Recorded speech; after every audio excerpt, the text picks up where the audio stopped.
Hey coucou. Alors je vous cache pas que la vidéo que vous allez regarder est forcément évidente à faire pour moi. J'ai réfléchi et puis je me suis dit qu'en fait c'était la meilleure façon de dire au revoir à quelqu'un. Et quelqu'un c'était Vanille, c'est mon chien qui est parti il y a quelques jours. Si vous suivez la chaîne YouTube, vous l'avez déjà vu dans certaines de mes vidéos, notamment dans une qui s'appelle ma pathétique morning routine, où on comprend rapidement que ma routine matinale consiste à m'occuper d'elle. Vanille, c'est un chien qui allait fêter ses 16 ans, ça a été la reine de mes stories Instagram, avec son frère Tamalo, le chat. Et comme c'était un chien particulièrement drôle, je me suis dit qu'en fait, le meilleur au revoir que je puisse lui faire, c'est de lui dédier une vidéo et de vous raconter toutes ces fois où elle m'a fait rire, et de privilégier dans mes souvenirs ces moments de vie, d'humour, d'amusement, avec cette petite grosse qui m'a accompagnée tant d'années.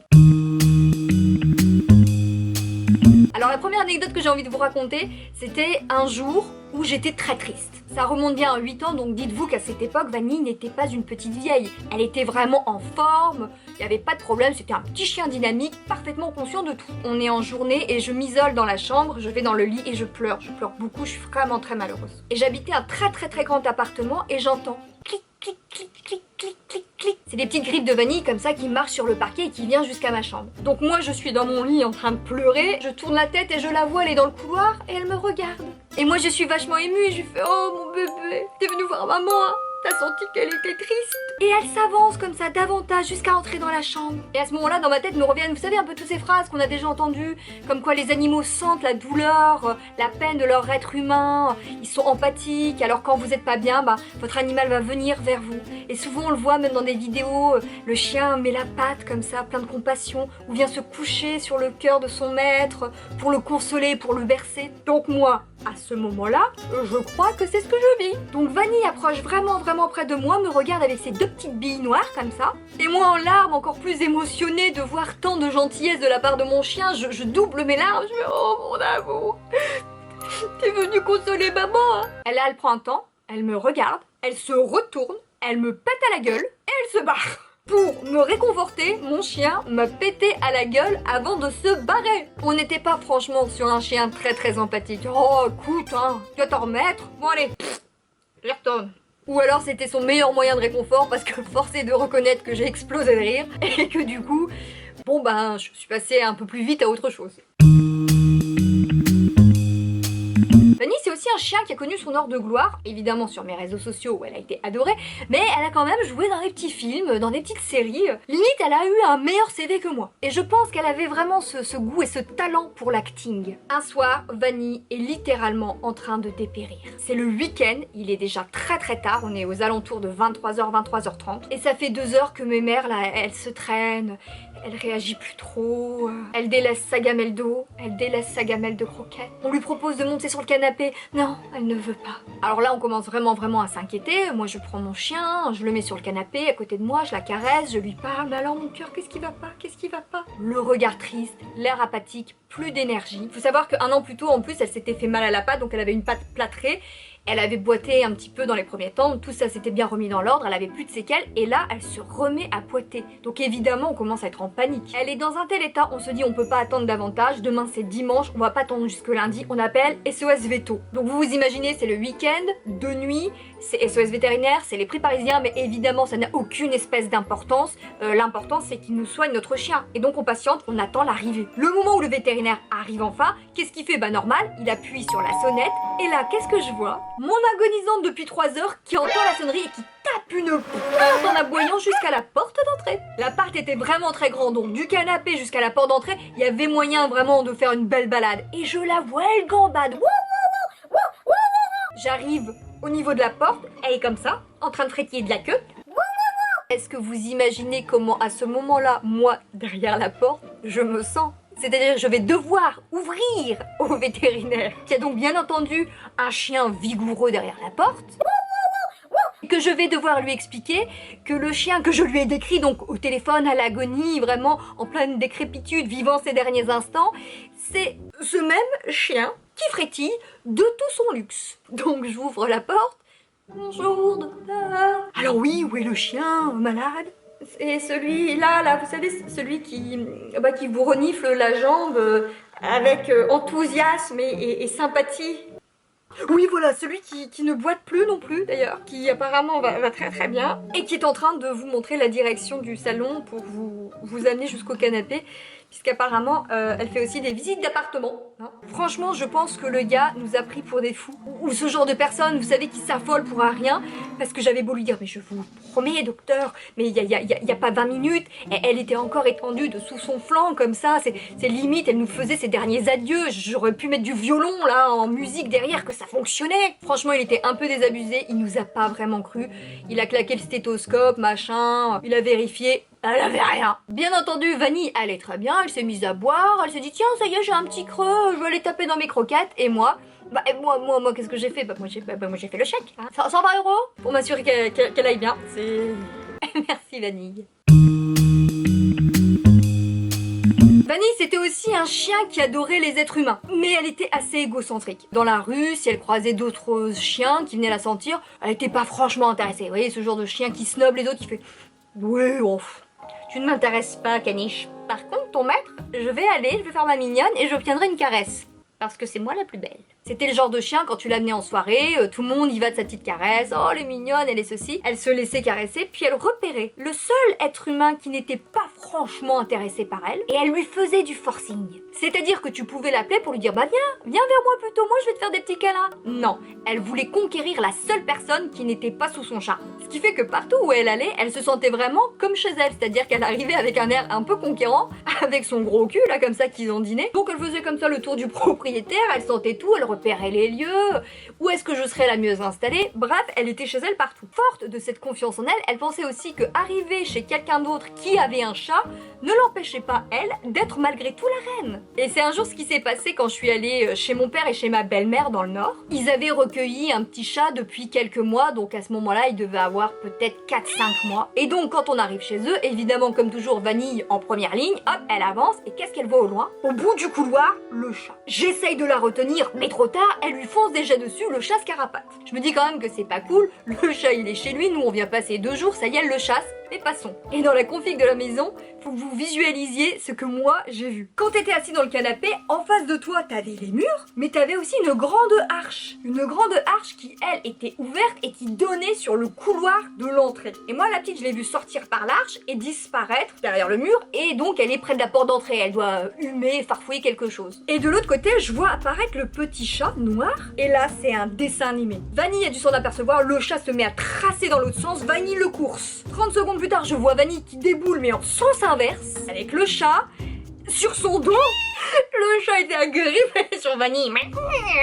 L'autre elle courait avec un petit chat de 4-5 mois. Ah bah qu'il a maté, hein, qu'il a clairement fini, hein, y a pas de... Oh bah y avait pas d'honneur là-dedans. Hein. Parce que Vanille, ce qu'elle préférait finalement, c'était de mettre des coups de pression.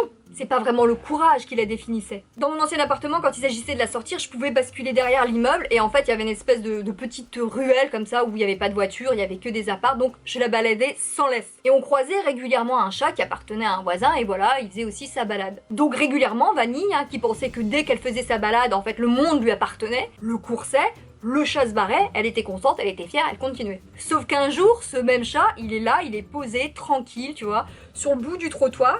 Il regarde Vanille, Vanille le voit, elle fonce sur lui comme d'habitude, hein. Et là, le chat, il en a juste marre, et juste il la regarde, il lui fait ch'toum. Ah, il a pas bougé le chat, il lui a juste mis un petit taquet de la patte, mais vraiment, il a pas sourcillé. Et là, la réaction du chien, mais elle est si nulle, c'est ah d'accord, c'est fini, tu viens de me... D'accord. Donc je vais... Bah non, mais très bien, c'est entendu, je vais aller de l'autre côté, et puis je vais... Voilà, je vais aller renifler s'il y a des pissenlits de ce côté-là. Et après cette fois-là, à chaque fois qu'on ressortait, qu'on recroisait le chat, dans les premiers temps, elle faisait...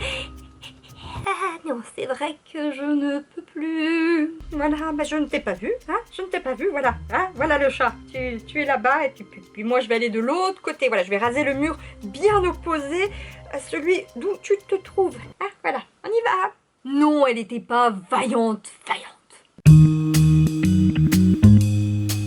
Dans un autre registre, à partir de ses 9-10 ans, Vanille ne montait plus d'elle-même sur le canapé. Alors ça veut pas dire qu'elle ne voulait plus monter sur le canapé, bien au contraire. Ça veut juste dire que quand elle voulait monter, elle le signalait, voilà. Elle grattait, elle tapait sur ma jambe, elle grattait sur le canapé jusqu'à temps que je me décide à la soulever, à la mettre sur le canapé, mais pas juste comme ça, non, bien entendu. Elle avait sa routine, elle avait son rituel, il fallait qu'on lui fasse une disposition comme ça de coussin, de sorte qu'elle puisse être, vous voyez, comme ça, voilà, pas à plat. Non, non, non, il fallait qu'elle soit surélevée. Vu l'âge qu'elle commençait à avoir, je m'étais dit, bon bah voilà, ça y est, elle est plus assez tonique pour monter d'elle-même sur le canapé, c'est comme ça, voilà, je serai son monde charge attitré. Puis vient le jour où je me sépare, je déménage et j'ai quelqu'un de nouveau dans ma vie, voilà, un nouvel homme, et il la connaît pas encore comme moi je la connais, et elle non plus, apparemment. Il y avait peut-être un peu trop de nouveautés dans sa vie à Vanille, donc elle s'est oubliée. Et bien le jour où mon mec s'amuse avec elle, il lui jette un petit jouet, il se course, donc ça gambade dans le petit appartement, et l'appartement est moins grand que celui que j'avais, donc si tu veux pour gambader, il faut utiliser tout l'espace. Donc vient ce moment un peu fou, où dans l'amusement, dans l'euphorie, Vanille court, Vanille monte sur le canapé, descend, recommence, monte sur le canapé, et prend conscience qu'on est là à assister au fait qu'elle n'a aucun problème pour monter toute seule sur un canapé. Et je vous assure, c'est vrai, au bout de la deuxième fois, il y a eu une réaction très étrange de « Ah merde. Alors, non, oui, je sais ce que vous vous dites. Mais alors, c'est un miracle. Mes pattes se sont surélevées. Je soupçonne des ailes qui se seraient apparues comme ça, toutes d'un seul coup, et qui m'auraient déposé sur ce canapé que je ne pourrais pas envisager seule. Ça faisait plus d'1 an que je la transportais alors qu'elle était encore tout à fait capable. Et la preuve en est, c'est que évidemment après, elle a continué à gratter pour que je la monte. J'ai arrêté. Bon, ben, elle se démerdait très bien toute seule. Vanille, comédienne dramaturge. Et enfin, pour terminer, je vais vous raconter cette fois où Vanille a été exceptionnelle. Encore une fois, je vous le disais, Vanille, c'était vraiment un chien à être humain. Elle était capable d'aller choper des caresses, elle pouvait suivre des inconnus, mais vraiment, on est dans la rue, elle marche, à un moment, elle se retourne. Ah, maman, elle est là-bas. Ah, là, il y a des gens, ils sont plus proches. Bon, bah, je vais aller avec eux. Coucou! Pour une caresse, pour qu'on lui dise qu'elle était mignonne, elle savait faire, elle était la première à venir. Et Vanille, moi en réalité, je l'ai rencontrée au bout de 4 ans parce qu'elle appartenait à mon ex-petit copain.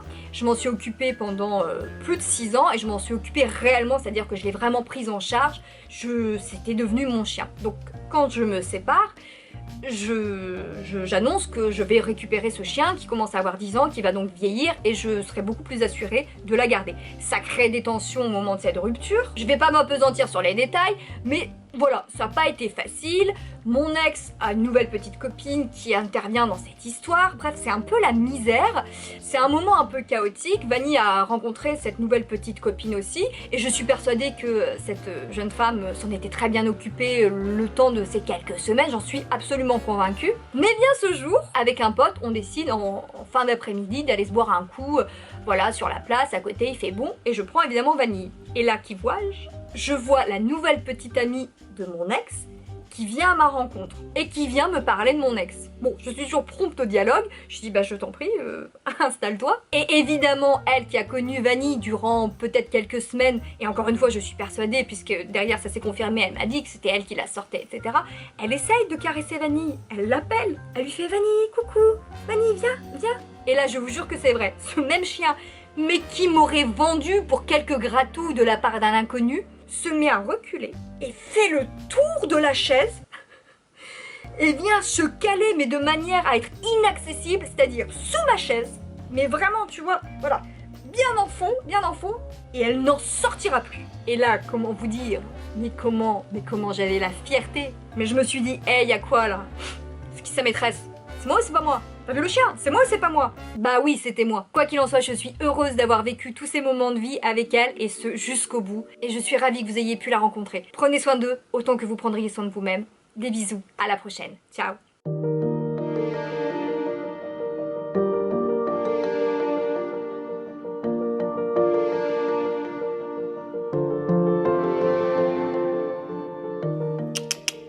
C'est quoi ça? C'est quoi ça, Vanille? C'est les poils de ta Malo. Oui. Oui, grosse coupable, mon pauvre. C'est une position extraordinaire. Nous mettons 5 sur 5.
Oui, oui, oui. Oh là là, carrément.